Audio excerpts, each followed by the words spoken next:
എന്താ ഒരു പ്രശ്നമുണ്ട്. അയ്യോ ഇവിടെ ഇത്രയും വലിയ ബഹളം ഉണ്ടാക്കേണ്ട പ്രശ്നമൊന്നുമില്ല. CPM സംസ്ഥാന സെക്രട്ടറി MV ഗോവിന്ദനെ രൂക്ഷമായി വിമർശിച്ച് G സുധാകരൻ. എന്റെ ദൈവമേ, അഴിച്ചുവിട് അവൻ തലയിലോട്ട് കയറി കൊണ്ട് നിരങ്ങട്ടെ. MV ഗോവിന്ദനാണ് വർഗവഞ്ചകൻ. തൊഴിലാളി വർഗത്തെ വഞ്ചിച്ചയാളാണ് MV ഗോവിന്ദൻ.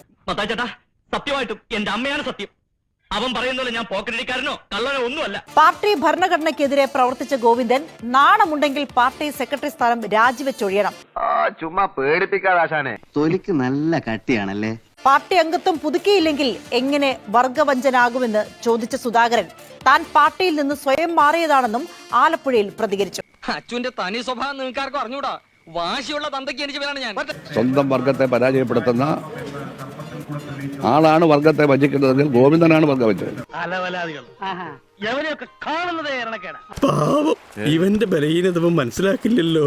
ഞാൻ CPM നിന്ന് പുറത്താക്കപ്പെട്ടതല്ല, ഞാൻ രാജിവെച്ചതല്ല എന്നുള്ളത് എല്ലാവർക്കും അറിയാലോ. ഞാനെന്റെ സ്വന്തം ഇഷ്ടപ്രകാരം മെമ്പർഷിപ്പ് പുതുക്കാതിരുന്നപ്പോൾ അത് വർഗവഞ്ചനയാവുന്ന എങ്ങനെ? മേലുദ്യോഗസ്ഥന്മാർ ഭരിക്കാൻ വന്നാൽ തലകുനിച്ചു കൊടുക്കാൻ എനിക്കറിയില്ല. പാർട്ടി ഭരണഘടനയ്ക്കെതിരായി പ്രവർത്തിക്കുന്ന ആളല്ലേ വർഗവഞ്ചകൻ? നാണമില്ല ആ സീറ്റിലിരിക്കാൻ. പൊട്ടന്റെ മുമ്പിൽ ശങ്കൂതണമാരി ഞാൻ ഈ കാര്യം പറയാൻ തുടങ്ങിയത് വർഷം കുറയായി. എന്റെ ഉള്ളിലുണ്ട് സത്യവും ധർമ്മവും നീതിയും ദാഹിക്കുന്ന ഒരു മനസ്സ്. എന്താണ് അദ്ദേഹം പറയുന്ന പോലെ തിരിയുമോ നിങ്ങൾക്ക്? അദ്ദേഹം പറയുന്ന പോലെ നിങ്ങൾക്ക് തിരിയുമോ? മലയാള ഭാഷയിൽ തെറ്റില്ലാതെ പറയാൻ അറിയാവോ? അയ്യോ, അങ്ങനെ പറയരുത് പ്രിൻസ്. ഇവൻ ആത്മഹത്യാനായിട്ട് വിഷമം വാങ്ങിച്ചോണ്ട് നടക്കുക. ഗോവിന്ദനോട് കാര്യം മനസ്സിലാക്കണം. വായടക്കുന്നതാണ് നല്ലത്. പോക്കർത്തനം കാണിച്ച അമ്മച്ചാണ് ഇടിച്ചിന്റെ കൂമ്പ് കളിക്കളെ. നാണമില്ലെങ്കിൽ രാജിവെച്ച് പോകണം. ആ സ്ഥാനത്തൊന്ന് മാറിക്കോണം.